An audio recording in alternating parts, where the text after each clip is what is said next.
Hi everyone, it's me. Welcome to today's video. We are wrapping up our month of September reading, and it's gonna be a big one because I read 14 books in the month of September. So I broke that like 12 to 13 books a month barrier. Our breakdown of genres this past month is definitely interesting. Out of the 14 books I read, 8 of those were fantasies. So remember at the beginning of the month when I was saying I was like fully into my fantasy phase again and I was just craving lots and lots and lots and lots of magic? Well, I was definitely not lying. That mood carried me on throughout the month. So yeah, 8 of those 14 books were fantasy. I read 2 sci-fis, only 1 romance, and then 3 general or literary fictions. Lots of new releases were read this past month, which is super fun. And of course, September TBR was complete, 5 out of 5. I did read all of them. So let's just get into it. Just quickly, I know we're wrapping up September, but while we're wrapping up our reads for the month, I'm always looking forward to what I'm gonna be reading next month. So I do just want to take a second to talk about 2 new books that I have just added to my TBR, and I did get them from Book of the Month. So I would love to thank Book of the Month for sponsoring this video, but you guys know I have been a member of Book of the Month for like 2 years, and I literally absolutely love them. So if you don't know what Book of the Month is yet, they are a book subscription service where every single month their amazing team curates a little list of books that you can choose from. The books they choose are new releases for the month. They range from a variety of genres, and I have discovered so many new genres, so many new authors, literally through Book of the Month. So I do have to thank Book of the Month for helping me find some of my favorite authors today, and also for helping me expand my horizons. The way Book of the Month works is so easy. You pick 1 book a month. You can also pick multiple books a month, and I generally tend to pick multiple books a month. Or if none of the selections of that month really stand out to you, you can always skip a month. It's so easy, and your credit will be paused and carried over to the next month to use. So just lots of amazing things. And just to share the 2 books that I got this month. The first one I got is Red City by Mary Lou. The tagline on the cover of this literally says, "Power always has a price." Oh my gosh, this is a sprayed edge. That's cool as well. I've been noticing also Book of the Month has been doing sprayed edges on some picks lately, and I've been loving them. Like I got Immortal Consequences a couple months ago. I got Alchemy of Secrets last month, and those 2 are the most beautiful Book of the Month sprayed edges I've ever seen. But yeah, this one's a sprayed edge too. That's fun. This is an alchemy book, which you guys know I absolutely love. But in this one, alchemy is an exclusive power wielded by crime syndicates that market it to the world's elites in the form of sand, a drug that enhances those who take it into a more perfect version of themselves. Among the gleaming skyscrapers and rolling foothills of Angel City, alchemy is controlled by 2 rival syndicates. For years, Grand Central and the Lou Mines have been balanced on a razor's edge between polite negotiation and outright violence. But when 2 childhood friends step into that delicate equation, the city and the paths of their lives will be irrevocably changed. This is giving like Jade City, but with a Romeo and Juliet twist. This sounds so good. So yeah, that was my first pick of the month, and my second pick was Hazelthorn by C.G. Drews. This cover is giving spooky season. It's giving so October. This one says, "There is something wrong with the garden." We follow Evander, who has lived like a ghost in the forgotten corners of the Hazelthorn estate. Evander has been given 3 ironclad rules to follow. He can never leave the estate. He can never go into the gardens, and most importantly, he can never again be left alone with Byron's charming, underachieving grandson, Laurie. That last rule has been in place ever since Laurie tried to kill Evander 7 years ago, and yet somehow Evander is still obsessed with him.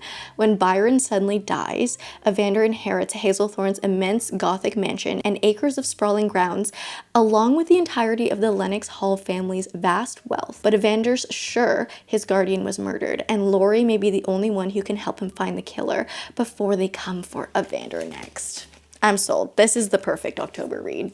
I'm convinced. Those were my 2 Book of the Month picks for this month. Again, I would highly recommend them. I always recommend them. And if you sign up, you can also get a cool hat like the one I have here. This one says, "Well read." I think they've just dropped 2 new hats as well. One that says "I love books," and then the other one that says, I think, "Unreliable Narrator." So lots of cute hat choices to choose from. But for a limited time, you can join and get a free cool hat of your choosing for just $5 if you use the code CANDY. So I would definitely recommend. I only always have positive things to say about Book of the Month, and use the code CANDY. $5 for your first book and cool hat. thank you as always to Book of the Month. Let's get into the September wrap up. The first book I read this month was actually Katabasis. Wow, this pile is really, really tall today. Now, I did read the Kindle version of this book because I didn't have this copy yet, but I have this copy now. Look how gorgeous it is. I was a little bit delayed in getting it just because I got this copy when I went to see R.F. Kuang on tour. But Katabasis, okay, if you know me, you should already know what this book is about, but just in case you don't know, the premise of this book is we have two graduate students who must set aside their differences to venture into hell to save their professor. And this was just a whole lot of fun. This book, as I was reading through it, I was just thinking this book was written for the nerds. Like, I myself am quite a nerd. In school, I studied computer science. So with computer science, I took a lot of math courses and logic courses, and R.F. Kuang really threw in a lot of these logic paradoxes into this book. The way the hell landscape works in this book is very, very creative. Not only is it, you know, physically a landscape, this depiction of hell could also be altered through logic and thinking. And I found that was just so creative. And as we were moving through the story, we were definitely getting lots of information about these paradoxes, but I loved it. Like, little old nerdy me loved it. And after hearing R.F. Kuang's experience with writing this book, it just made me appreciate this book even the more. Like, when I finished reading this book, I rated it a 4-star. Really enjoyed it, but after hearing her talk about it, I kept thinking, like, I want to bump this up to a 4.5 because now I get it even more. I didn't actually officially change my rating, like on Goodreads or anything, but in my mind, this is now a 4.5. And on one hand, I'm like, maybe that's unfair because not every author gets the chance to sort of prove their book to me. But I did go see her talk about her creative process. She told us what inspired this book, and obviously a lot of it comes from her real life experience as someone in academia. Yeah, I loved this. This book I found was also very genre bending. It really starts as an adventure fantasy. Like, you have two characters going on a quest, kind of very Lord of the Rings like in a way. Two souls kind of diving into the pits of Mordor eating lembas bread. But then in the middle of this book, we get into more philosophy, more logic, more academia, like true academia. Then we move over into this literary study of our characters that we're following, and then we kind of end off on adventure fantasy, kind of. Again, to me, this was like if Babel met Ninth House and then also met Inception and then Alice in Wonderland. It was cute. It was honestly the cutest of all the R.F. Kuangs I have ever read. Leave it to her to make the story of two students adventuring to hell her cutest and most wholesome story. I was laughing at times. I was gasping at times. There were some parts in this that were a little bit gory, but I really enjoyed it. This one truly felt like R.F. Kuang wrote this book for herself, really. Like, it was for the book lover, it was for the nerd, it was for the cat lovers, and I would recommend it. Okay, we dove into some romantasies next. So the first one I read was Direbound. This copy was actually sent to me by the lovely Hillary. So Hillary, again, thank you so much for sending this to me. But this is Direbound by Sable Sorensen. This world is very reminiscent to the world in Fourth Wing, where we have humans bonding with a magical creature to support the military. So in Fourth Wing, we had humans bonding to dragons. In this one, we have humans bonding to dire wolves. And this is very necessary because in this world, we are at war with vampires. So we have a fun twist on the werewolf vampire thing. Our main character, Marin, is a human. At the beginning of the book, her sister goes missing, and it's highly suspected that the vampires took her sister because it's sort of something they've been doing. They have been known to steal children to suck their blood and energy to keep themselves alive and sustain themselves as vampires. Marin, in a quest to find her sister and rescue her, goes to enlist in the military because that is probably the best chance she will have to go to the front lines, to venture into the vampire lands and find her sister. But when she enlists in the military, surprise, we are actually doing the bonding trials this year, which is something that happens not very frequently, but it happens randomly every once in a while, where all of the new recruits to the military need to go through this series of trials to prove themselves, and the ultimate goal is to bond with a dire wolf and become a dire wolf rider person. So overall, I thought this was a lot of fun. The beginning of this book was very, very similar to Fourth Wing. I would say like the first third of this book, I was like, oh, I can't stop seeing the similarities to Fourth Wing, but it does take its own turn. One of the main differences is overall, this book is definitely just a lot darker than Fourth Wing in general. Like, yes, with the romance, it has dark romance elements in it, but apart from that, also just what Marin is going through, the stuff she's going through is also just a lot darker than what like Violet went through in Fourth Wing. Like, yes, there's a lot of darkness and trauma in Fourth Wing as well, but I feel like we went deeper into like the complex feelings of trauma and stuff in this book. And I think because we had that added layer of our protagonist being in such a dark place throughout the story, it added a lot more depth to this than your usual romantasy. But that being said, we did have a lot of very stereotypical romantasy tropes in here, and I honestly think this book could have stood out on its own and didn't really need all of those romantasy tropes and microtropes that we included in here. Lots of very specific things, like the "who did this to you" quote was literally word for word in this book. Just lots of just very stereotypical romantasy moments that I honestly feel like did not need to be included in here. And this book would have been so good without them. I found the pacing of this book to be very good. I found the world to be honestly kind of the perfect balance for a romantasy world. Something that is not too complex, like definitely not as complex as a high fantasy world, but it was just something that was easy to grasp, but also has enough in there that keeps you interested. I specifically found the wolf pack dynamics that were ingrained in the magic system in this book to be very interesting. I actually really liked that aspect of this book. I found it to be really creative. But yeah, overall, I enjoyed this one. I will definitely be reading the next book when it comes out. Not my favorite book in the world, but I did have a lot of fun reading this. The second romantasy that I read this month was Metal Slinger by Rachel Schneider, and this book made me so mad. If you watched my reading vlog where I was reading romantasies for a week to try and fall in love with the genre again, oh yeah. This book I don't think was overall terrible. I still gave it a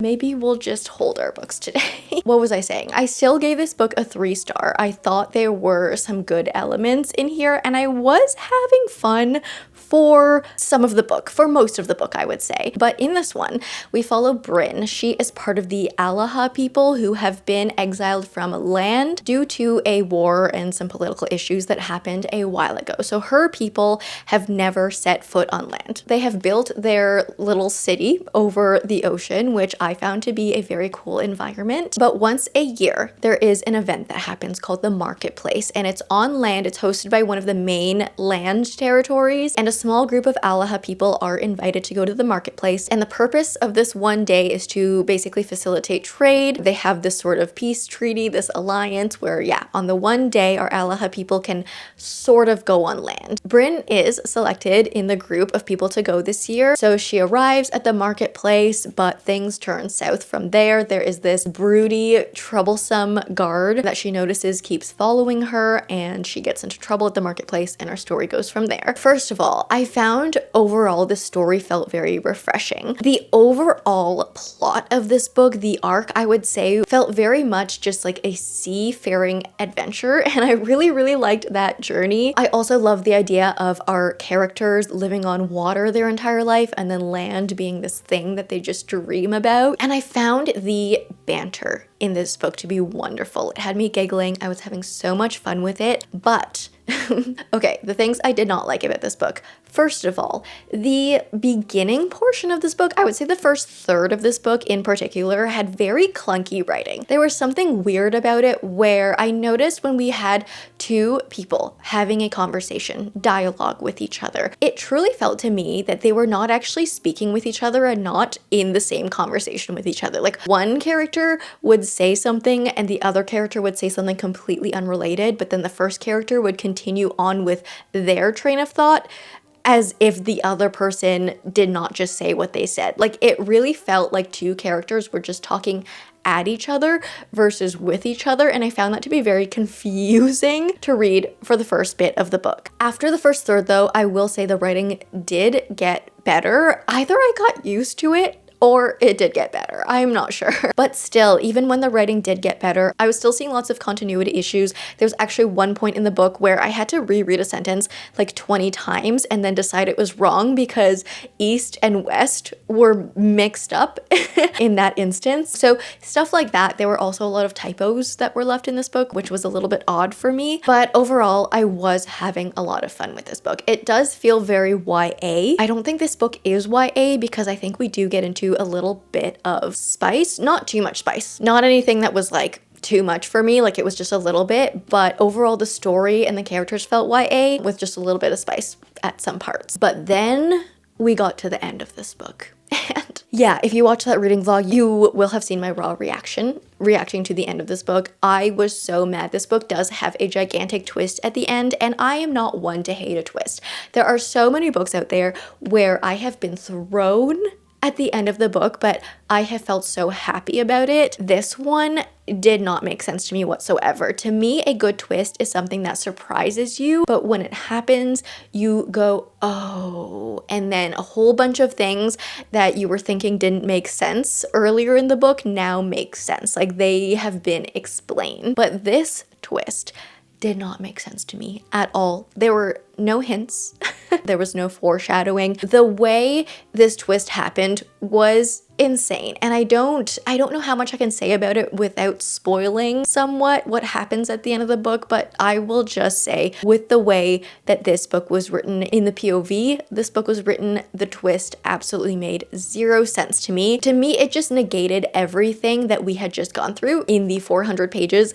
That was the plot of this book. All of the character arc we went through, all of the growth we went through was just erased in one chapter at the end of this book, and I was so mad about it. And after I finished this book, I was like, yeah, I'm not gonna read the second book. I'm just not. But now after thinking about it a little bit, I think I will have to read the second book because I want to see if we get answers. I want to see if any of this actually gets explained in the second book. I want to allow Rachel Schneider the time to cook and give us her overall execution of what happened here. And there's only one book left, so I might as well read it. But yeah, made me mad. Metal Slinger. Read it if you want to, but be warned. And then our third romantasy that I read that week was Immortal Consequences by Ivy Marie. Hopefully this one actually stands up and stays up because it's a hardcover. But this one definitely took a different tone. I feel like most romantasies we follow one character, like one POV or dual POV, and we follow usually one main romance.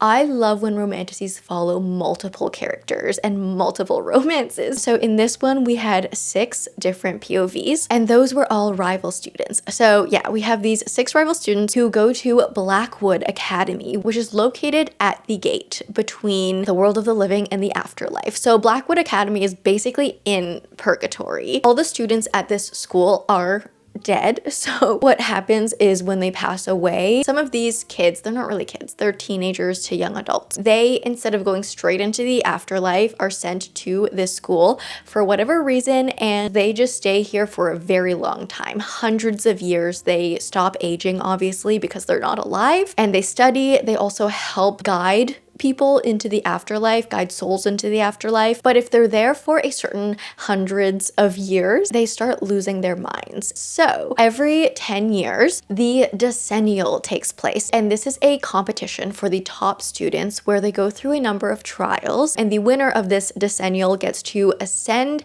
and join this magical elite, essentially. Basically become like a TA.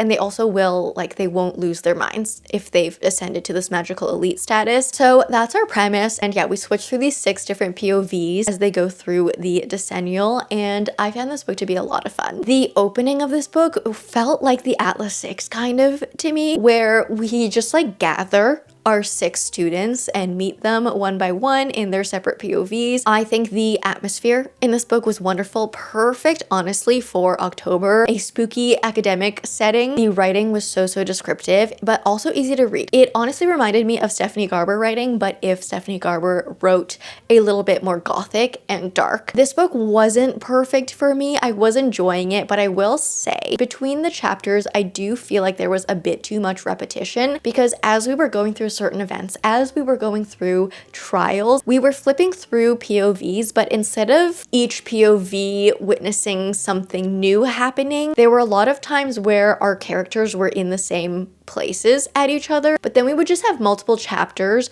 going through the same events happening, but seen through different POVs. And this can be done well, but I think the way our characters were reacting to certain events happening felt very similar, felt very repetitive. They were all reacting in too similar of a way that it felt very repetitive. So that happened quite a few times and I was getting a little bit frustrated at that. And also I think because we were experiencing the same things happening through everyone's POVs, not everyone, but a number of our characters, this book was 500 pages long, but it felt like kind of short in the sense that not too much happened in the plot because we were taking so much time going through the same things happening. So I don't want to say there was no plot in this book because we did have quite a fun plot in this, but for a 500-page book, there was less plot than I would have expected. But it was fun. It didn't require too much concentration, I want to say, but it gave the vibes, it gave the atmosphere. I think I definitely will be continuing this series as well. Moving on to our next one, I read The Gilded Cage by Lynette Noni. This is the second book in the Prison Healer trilogy. I thought this was so much fun. I loved this. The Prison Healer, the first book, if you don't know what it is about, we follow Kiva, who has been imprisoned basically her entire life. When she was a small child, she was caught in unfortunate circumstances and just thrown into jail for some mysterious reason. So she's grown up in prison her entire life, and as she's grown up, she has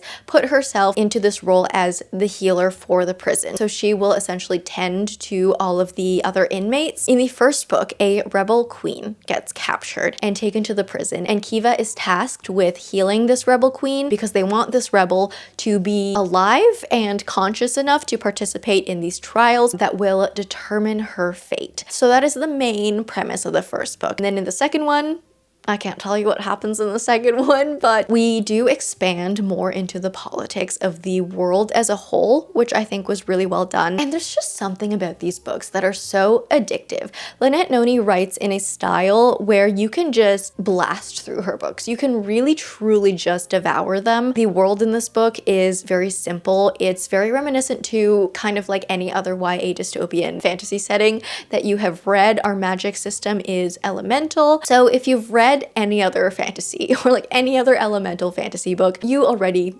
know the magic system in this world. It's very, very easy to understand. So you can really focus on the plot. You can really focus on the characters, and Lynette Noni writes her characters so well. We don't have like such a huge cast of characters, but the characters we do have are so effective. I have found myself so attached to these characters, and as I was reading through this book, I was just thinking like, if something happens to this person, if something happens to this person, or this person, or this person, like I'm gonna freak out and not be okay. So I would call these books simple but effective. I think the overall trajectory of these books for me is quite predictable. Again, like if you've read any sort of a YA fantasy with a dystopian element, you will probably be able to see the overall trajectory of this book. But still, that being said, Lynette Noni does manage to throw in surprises in the plot. It's the way it happens. There are some fun twists where like I'll guess half of them and then the other ones will throw me off. The tension in this second book in particular was really, really well done because our main character Kiva throughout this entire book is in this place where she has to choose, like decide between two sides of herself, and as she goes through and interacts with people and the plot goes on, you just feel this tension building and building and building, and you know when everything gets revealed, it's gonna be bad and someone's gonna be upset and it's not gonna be okay. So yeah, filled with tension throughout the story. It's one of those books where you just want to scream at the protagonist because of the things they're choosing, but not in a bad way for me, like in a fun way. And when I finished this one, I wanted to immediately dive into the third book, like immediately. I didn't because I was filming a reading vlog and I had some other things to read, but I'm gonna do my best to pick up the third book this next month. It's not actually on my monthly TBR, but I really want to prioritize it. I am loving this series. Okay, another new release. Actually, I think this book comes out in October, but for some reason, Book of the Month had an early release of this one, and I was so happy when I saw it and added it to my box. But Alchemy of Secrets by Stephanie Garber. I have been so excited to read this book ever since I saw it was announced, because it is Stephanie Garber's first adult fantasy, but after reading it, I will say this still felt quite YA to me. So I'm honestly a little bit confused as to why this was called an adult fantasy in the first place, but I still loved it so much. I had a lot of fun. So in this one, we are set in old Hollywood, and the atmosphere of this book, you guys, you know when you haven't read one of your favorite authors in so long, and then you pick up a new book from them finally, and when you open the book and read the first sentence, you're like, yeah, you get reminded of all the reasons that you loved that author to begin with. From the very first sentence in this book, I was transported into this old Hollywood atmosphere. Stephanie Garber is a master of descriptive writing. She is so good at it. But this one follows Holland, and she has been taking a class from this mysterious professor. This class is about folklore, it's about mythology, it's very mysterious. This class isn't really structured. You kind of have to literally find it. So for many reasons, including this class, Holland is very much into magic, into mythology, into these legends, and truly believes them. At the beginning of the book, Holland finds the Watchman, who can tell you when you are going to die. So she finds him, and he tells her that she will die by tomorrow night unless she finds this ancient object called the alchemical heart. So she panics, of course, and goes on a hunt for this mysterious magical object, and as she's on this hunt, she starts diving deeper and deeper into this sort of magical back world that is all in LA. Let's go back to the opening of this book, because it pulled me right in. It actually felt to me very reminiscent of the opening chapter in The Night Circus, mostly because it was in second person POV, which I find to be not very common in books. So in this opening chapter, you are stumbling into this magical folklore class, and it really literally puts you into this world, because it's like you touch the velvet curtains of whatever, you walk into here, you see this, and it's just so effective for me. Like that style of writing, putting you straight into the environment. And then after this opening, we jump into, I think, third person POV for most of the book, but every few chapters we jump back into this second person POV style where you are going to the professor's class, and these chapters are where we get the lore in this world, all of the mythology, all of the legends. We learn all of that through these types of chapters. And I think because of the way the book was structured like that, the way we got certain reveals and stuff, like aha moments throughout the book, were really well done. I did really enjoy that. I had a lot of fun with the twists and turns in this book. It actually felt kind of thriller mystery to me with a magical old Hollywood twist, which was really fun to read. A big theme of this book was trying to figure out what's real, what's not real, who you can trust, who to not trust. And I'm gonna be quite honest, I did get frustrated at Holland at times because of these silly little decisions she was making, but I had a lot of fun with it. This book, as I mentioned, felt very YA, still unsure as to why it's marketed as an adult book. Holland as her protagonist honestly felt very similar to Scarlet and Caraval for me. I did still enjoy it because I do obviously love Stephanie Garber's YA books. This felt very Caraval, but instead of a carnival setting, we are in old Hollywood. Had a lot of fun. Would recommend. Okay, I think you guys are going to be really curious as to what I thought about this next one, because you have been on this Cosmere journey with me, but I did read Warbreaker by Brandon Sanderson. Now, this is a standalone that sits somewhere within the Cosmere, and this world I found was really fun to be in. So, our magic system in this world, because all of Brandon Sanderson's magic systems are just so creative and unique. This one is based on breath and color. So each person in this world holds one breath, like the regular person, the regular human being holds one breath, but you can give away your breath to other people, you can take breath. And so some people have lots and lots of breaths, some people have no breaths, and this breath can be used in various ways. So we have awakeners, who are the people who can really use breath for magic, and basically if you touch a color and breathe into something, you can kind of breathe life into an object or something else in a way. We also have the returned, which are these godlike entities POVs who have died and then for some reason returned back to life with a lot of breath. And these returned can't actually use the breath they have. They just kind of live on the breath that they have. So in this very, very cool world, we follow a story where an exiled royal family that has been overthrown needs to send one of their daughters to the current ruling kingdom to marry the god king and to keep these alliances intact to prevent a war from happening. And throughout the story, we follow the exiled princess, we follow the sister of the princess, we follow a mysterious man with a mysterious black sword, and we follow one of the returned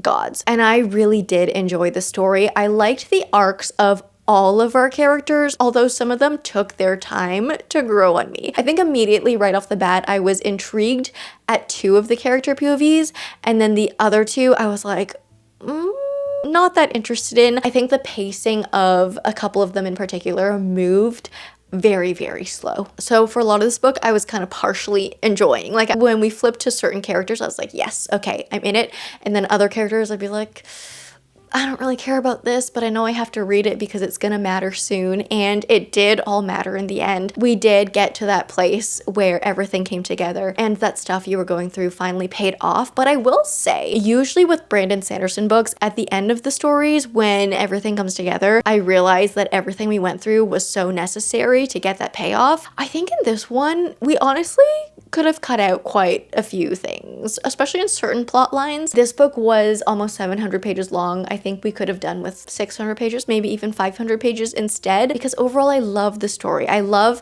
how all of our characters in this book started in one place and ended up so changed from where they started, like completely opposite, 180. I think every single one of our characters in this did a full 180 by the end of the book, and I really appreciated that. I think the character arcs were done very, very well, but yeah, it was just the pacing of some of them that it felt hard to care about, some of them, for portions of this book. So yeah, the pacing of this was just off. I think at like the 75% point of this book, I paused and I stopped believing this book was a standalone, because the part we were at in the story, I was like, I feel like there's so much to be concluded. How are we gonna do this in the last 25%? Brandon Sanderson did it, but yeah, I was doubting. I was like, are you sure Warbreaker is a standalone and it's not like a trilogy or a duology at least? So yeah, I don't know. Some weird things with the pacing for me in this one, but I loved the world. I did end up loving all of the character arcs by the end. I loved how this one explored the theme of morality. I think mostly all of his books explore that theme, and also purpose in life, especially in this one. So I had fun with this one. It's not my favorite Cosmere book, but I did really, really enjoy it. It was really good, obviously, and I can't wait to see how this ties into the Stormlight Archive, because the reason I read this now was because a lot of you said that this book is good to read before the Stormlight Archive, so we'll see how it ties in. Next up is Where the Library Hides by Isabel Ibanez. So this is the sequel and final book to the What the River Knows duology, or the Secrets of the Nile duology. This one's fun. We have an Egypt setting. We have lots of mummy vibes, which is nice and refreshing. But in the first book, we follow Inez, who finds out that her parents have passed away very mysteriously while they were on an excavation in Egypt. So Inez then goes to Egypt and tries to follow in their footsteps, figure out what happened, find out how they really passed away. And along with that, she also goes kind of on this excavation of her own. This world is very fun. We were set in like the 1500s, I believe. Am I remembering incorrectly? I don't know. I'm really bad at years in history, guys. But in this world, we don't have too much magic, but our magic is all in these ancient artifacts, because we had all these signs of magic and alchemy from the past. It's kind of a forgotten art, but this magic is still sort of embedded in these old ancient artifacts. And so there's a lot of hunting for these old ancient artifacts, lots of smuggling of these artifacts, and Inez has to navigate all of this as she tries to track down what happened to her parents. I did really enjoy the sequel. I had a lot of fun. There were certain things that did bug me, but we'll talk about the positive first. So we expanded on a lot of lore, mythology, and history of Egypt in this book, which I found so interesting. I know I just mentioned I'm not one to know a lot of history, first of all, like world history, and I'm also bad at remembering years, but I did love the historical elements in this one, and that's also something I was mentioning I felt was missing from the first book, because the first book was fun, but I found it to feel very modern day. There wasn't a lot that was pointing to the fact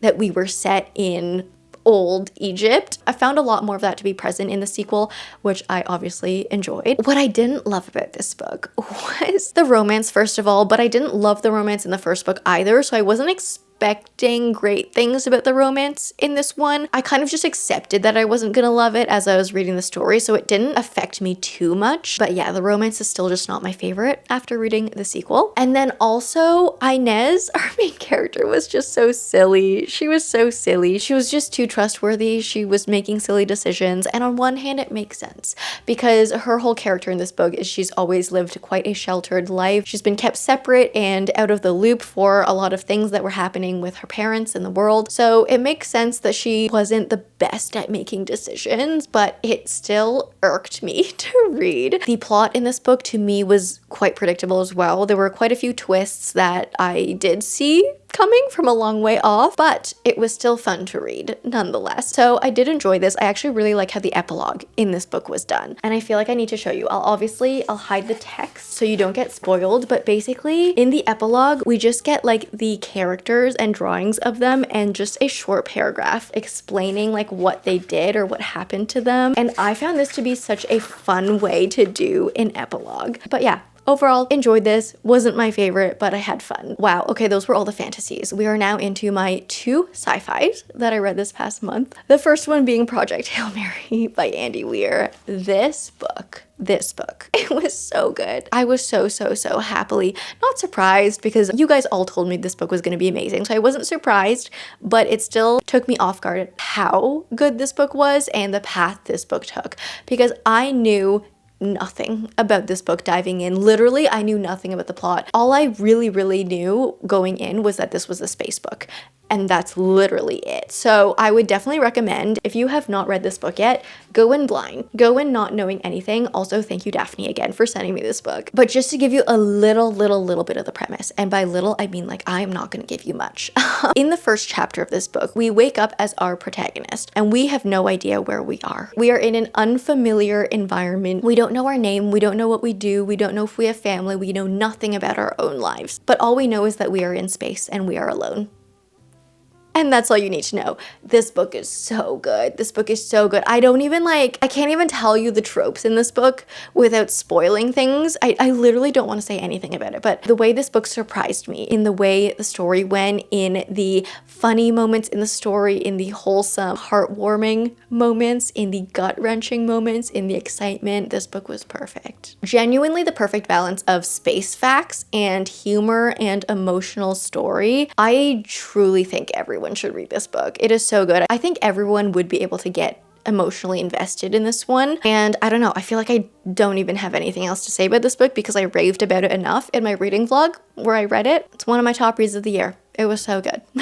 And the second sci-fi I read, I was unsure if I would like this one, but Golden Sun by Pierce Brown, the second book in the Red Rising trilogy, or at least the first part's a trilogy. It's a longer series because there's kind of a spin-off section, but this is the second book in the first original trilogy. And you guys know I didn't love Red Rising, but I will say this book was pretty dang good. It was pretty dang good. So if you don't know what Red Rising is about, we have a very dystopian setting on Mars. So Earth has become overpopulated. Humans have had to make a plan to move to another planet, move to Mars, and our world is now divided into factions of colors. So the red faction is on the bottom. That is where Darrow, our main character, is, and his faction has been the first color to be sent to Mars, and their job is to mine for these resources that will help them make Mars a comfortable, habitable place for humans to live. There are signs of rebellion though, and a series of very dramatic events happen, and Darrow finds himself in a place where he needs to infiltrate as a gold, which is the highest tier faction, disguise as a gold, infiltrate their academy and learn things, take them out from within, etc. Rebellion stuff. So I really disliked Darrow in the first book. I also thought the plot was honestly a little bit boring and repetitive after the first 100 pages. The first 100 pages of Red Rising were immaculate, and then it just got boring and repetitive for me. This one, was so much better. So much better. I just think, first of all, Darrow, he is still a very, very flawed character, but his thinking and actions made more sense in this one to me. We also have a time jump in Golden Sun. So this is set 2 years after the end of Red Rising. So we've been given that time to sort of mature. We've been given that time for Darrow to settle into himself a little bit more, and I just feel like I understood him more as a character. I also liked the story in this one a lot more. It felt more real. It felt more political. It felt more like we were actually getting into the world, where in the first one, the majority of the plot was in this simulation, not simulation, but sort of in this like made up play world because we were in this institute setting. And yes, it was high stakes, but I feel like Golden Sun just felt more real to me in the issues we were going through, in the stuff we were doing, in the people we were trying to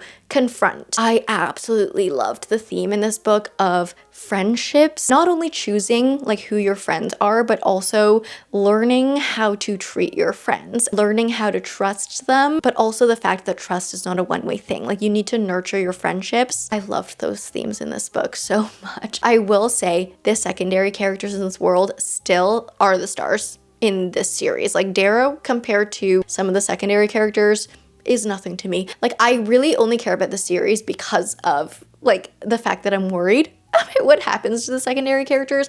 I definitely care for them still more than I care for Darrow as a protagonist, but I also feel like this book really highlighted those secondary characters and they became more of an important part to Darrow's life, and so I also just got more attached at everything that was happening. If you love a story that dives into the themes of like breaking through barriers of your color, like whether it be red or gold or pink or whatever, there's lots of that in here. There's lots of moral decisions or immoral decisions that have to be made in a place of war. Wonderful. And I will say the last battle in this book was really, really well done. Oof, really had me on the edge of my seat the entire time. Okay, we're moving into some romance. Well, not some romance, just the one romance I read this past month, but The Love Haters by Catherine Center. I was conflicted about this one because for the first 50% of this book, I think I was hating this book, but then for the last 50%, I was loving this book. And once it clicked, it started to make sense to me. So in this book, we follow Katie. She works in film production, and at the beginning, her job is at stake. She is on the verge of being part of a mass layoff, which is something, unfortunately, that I can really, really relate to. But Cole, her supervisor at her job, comes up to her and says, hey, I have a task for you, and if you take this assignment, you will be safe in this next round of layoffs. The assignment is to go to Key West and basically film a documentary on this Coast Guard hero. Number one mandatory thing is that you must know how to swim. So Katie accepts this job, but she does not actually know how to swim. She goes to Key West, she meets this Coast Guard hero, and she needs to learn how to swim. I found a lot of the things Katie was going through in this book to be very reminiscent of things that I've gone through. Things like the mass layoff in the film industry, things like online hate comments, things like body dysmorphia, body insecurities. So there were a lot of things that I related to the main protagonist. And the reason I wasn't loving this book is the way that all of those things were being talked about in the first half of this book. I think there were a lot of, it seemed very crude the way these topics were being discussed, mainly because of one secondary character, like Katie's friend or cousin or whatever, I feel like was poking a lot of fun at her issues and trying to make light of her situation, and I didn't love that. But what I will say is once our love interest jumped in and once I saw the way he was helping our protagonist heal, that won me over with this book because it felt very similar to what I went through and also felt very similar, honestly, to how my own husband helped heal all of these things inside of me. So to me, that part of this book felt very realistic and I was able to relate to it a lot and I could see where Catherine Center was going with it. I will say, this book throws you for a loop. The romance is very, very quick, so if you want a slow burn, this is not the book for you to dive into, but the romance is quick and then we jump into these very insane, bizarre events happening at the end of the book. And I honestly, I don't really like the third act conflict in this book. It sort of weakened all the characters for me, but I overall liked the experience of reading this book. I don't think this book will be for everyone. I think there are a lot of things in this book that wouldn't make sense to a lot of people, but for me, it was like a trust the process situation, and I think overall, I enjoyed the way Catherine Center delivered the messages she wanted to deliver with this one. All right, moving into our 3 fictions. The first one is a contemporary fiction called The Other Side of Now by Paige Harbison. This is a second chance story. We follow Meg, who is a famous actress in LA, so kind of more acting, Hollywood, film, movie stuff. But on her 30th birthday, she has a panic attack essentially. And during her panic attack, she books a trip to Ireland to just kind of get away from her life and the stresses and everything that's going on. But when she arrives, she realizes that she has maybe been transported into some sort of a weird parallel universe. And in this alternate universe, a friend that she lost that passed away in her original life is actually alive in this one. And so in many ways, this alternate universe becomes this sort of look at a second chance at like, oh, like what could life have been if I made this decision instead of that decision? And overall, it's like a finding yourself. It's a healing story. This was another slow grower for me. At the first bit of this book, I was not loving the writing style. We were getting a lot of name drops of celebrities, lots of lists of things, and lots of just inner ramblings of our main character, Meg. This is definitely not a plot book. I think by like the 60% mark, I was like, what is even gonna go on in the story? Because at that point, I was thinking at all the plot that had happened so far and realized it was not very much. Like nothing really happened. But this definitely is more of a character arc story versus a plot story. And while Meg's brain was very frustrating to be in at the beginning of the book, when I got to the end of the book, I realized it must have been a conscious choice for the author, Paige Harbison, to do that, because by the end of the book, her inner thoughts and her POV inside of her head felt a lot nicer to read overall. I think it was done on purpose. I think. So I did actually in the end love the overall direction this book went in. I think I was kind of hesitant going to the end of the story because there were a couple of different ways that the story could have concluded, and I was scared it was gonna go in one way, but it went in a way that I could accept and I actually really enjoyed. This was definitely a quick read. It's not too long of a book. And even though at like the 250 page mark in this book, I was like, where are we going with this story? I think overall it paid off. I think there was some good overall messaging in the story, lots of good lessons learned, and yeah, the writing kept improving as the book went on, which now I really do want to know. I do want to know if that was a conscious choice on Paige Harbison's part. But yeah, that was The Other Side of Now. I also read Anxious People by Fredrik Backman. This was so unlike any other book I have read. This was bizarre, but in a great way. This one is definitely more comedic, I would say, than Fredrik Backman's other books. Like, yes, there is a lot of emotional and character depth in this, but it also takes such a funny tone. It is bizarre. So the premise of this book, we follow a bank robber who is in the midst of a bank robbery. It goes wrong, ends up fleeing the scene, fleeing the bank, running across the street and going into this apartment building. He runs up the stairs, sees an open apartment door, runs in, shuts the door, and realizes that this door to this apartment was open because they're currently hosting an open house. So inside of this apartment, we have a realtor and a bunch of other people who are there to view the apartment. And so the bank robbery turns into a hostage situation, and we follow 2 cops as they interrogate everyone, all the witnesses and everything, to find out what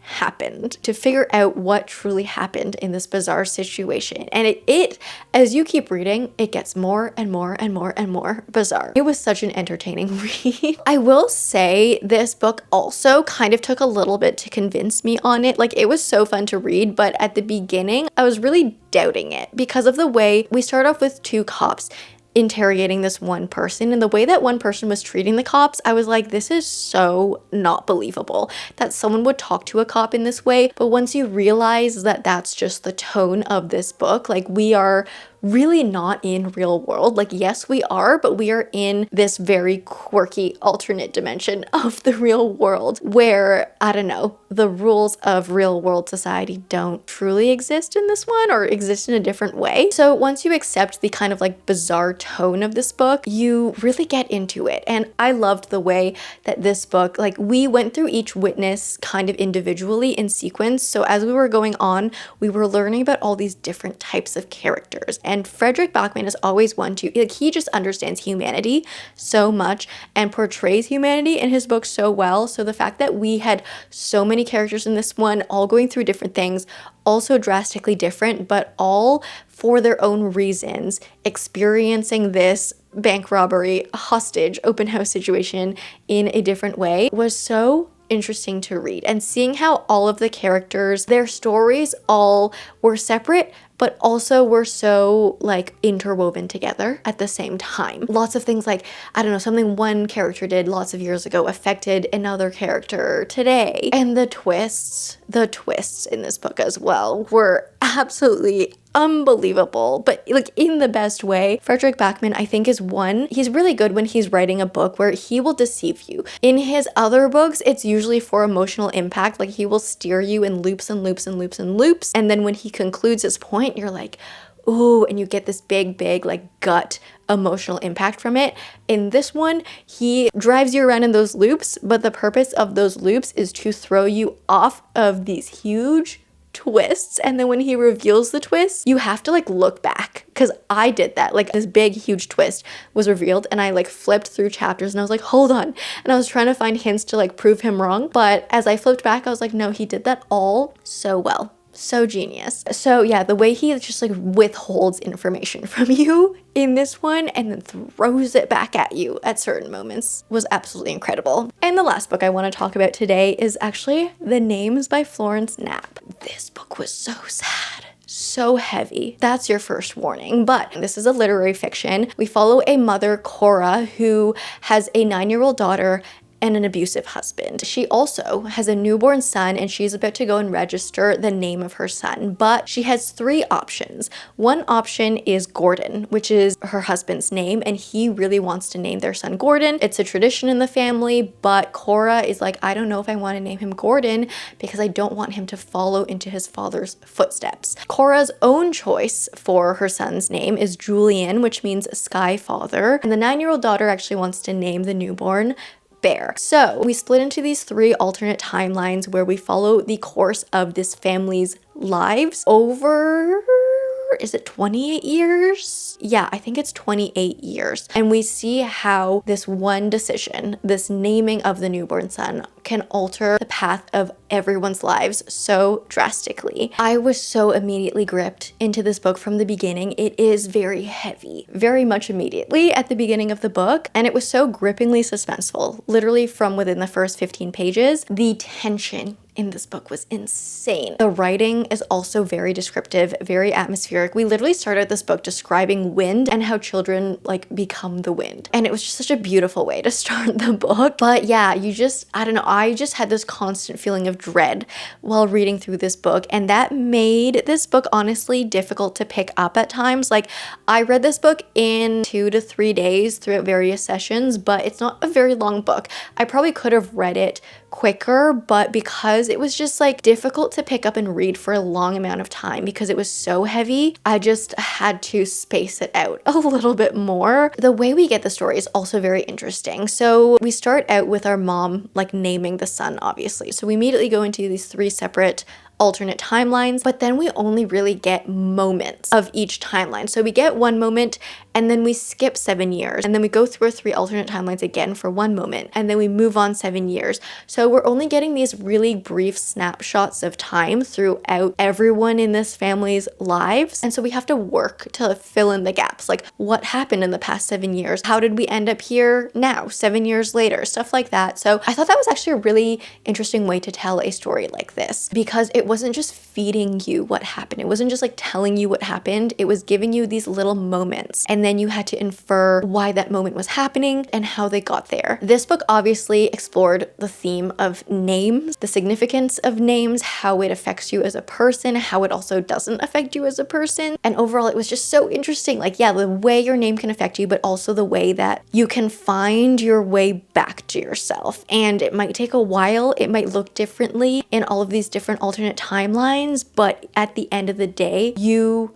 are yourself and you make your own decisions. And I liked that about this book, that every timeline had such a different pacing to it, a different kind of arc of ups and downs. And I also liked how each timeline wasn't just like, it wasn't like one good, one medium, one bad. It wasn't so on the nose like that. Like, oh, if you name him this, it's bad. If you name him this, it's medium. If you name him this, it's good. It was a lot more nuanced. There was good and bad in every single timeline. The storylines in this were also so beautifully like intertwined together. There were a lot of connections you could make between the stories, like certain secondary characters popping in and seeing how different our family's interactions with these secondary characters were depending on what timeline you were in, and like where our characters were in at different places and how they met these secondary characters, like where and when you meet someone is so important. And seeing the differences of like these same people popping up in the 3 alternate timelines. Oh, it was so interesting, so well done. I thought this was so beautiful. I thought it was very, very well written, but I will say it was just a little bit too sad for me. And like, I love sad books, you know what I mean? But I think this was just like so sad. It was one of those books that like you open and you read and you're just like, okay, and I'm just like, I feel like I'm getting thrown sad things left, right, and center. But I do think at the end of the day, this is a beautiful book. I would definitely recommend it, but be like ready to read it. All right, that was a long one. We covered 14 books in this wrap up, but let's get these books onto the shelves.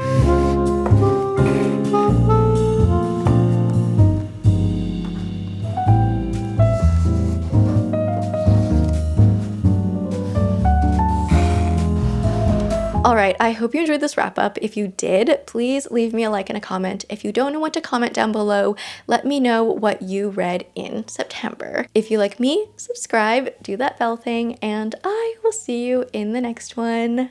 Bye.